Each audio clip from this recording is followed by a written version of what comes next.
Thank you for coming to another Listening Comprehension. This is from Unit 2, Week 5. In this Listening Comprehension, we will have two articles, fight or flight, and stressed out. As stated, this is Listening Comprehension. You will only be able to answer questions by listening. You will not see the text. At the end of the video, you will see all the questions on the screen. There will also be a copy of the questions below in the description. At the end, we encourage you to go back, listen to the article again, and make sure all of your answers are correct. Let's get started. Fight or flight. Even though it doesn't seem logical, scientists tell us that fear can be a good thing.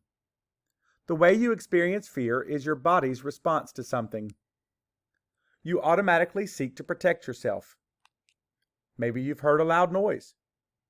Your brain readies you to battle or escape whatever is threatening, which is known as the fight or flight response. The brain reacts to fear by releasing chemicals that cause an increase in heart rate and breathing, and it sends more blood to your muscles. There is a purpose to fearfulness.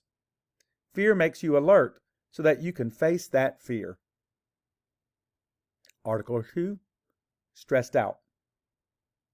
Some days there is so much to do. Cleaning your room, doing your homework, practicing your instrument, writing paragraph after paragraph for a school report. You might feel a little stressed out. What happens inside your body when you are stressed?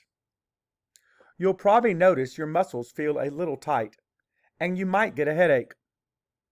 You may start breathing a little harder and notice your heart beating faster, and you may even start to sweat. You might feel like there are butterflies in your stomach. These reactions might keep you from your work, but the good news is that they will pass when the stress is gone.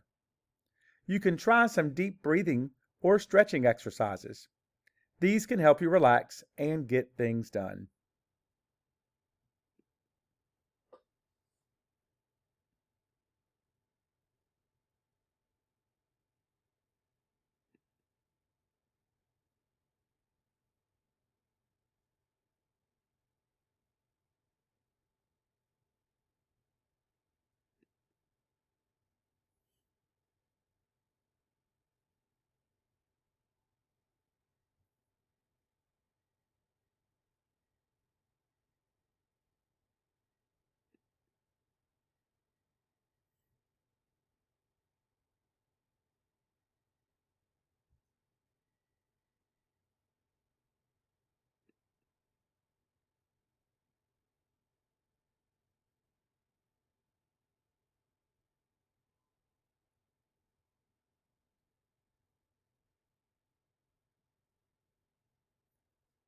Thank you for coming to the end. As a reminder, you may go back and listen to the article again to make sure your answers are correct. Good luck.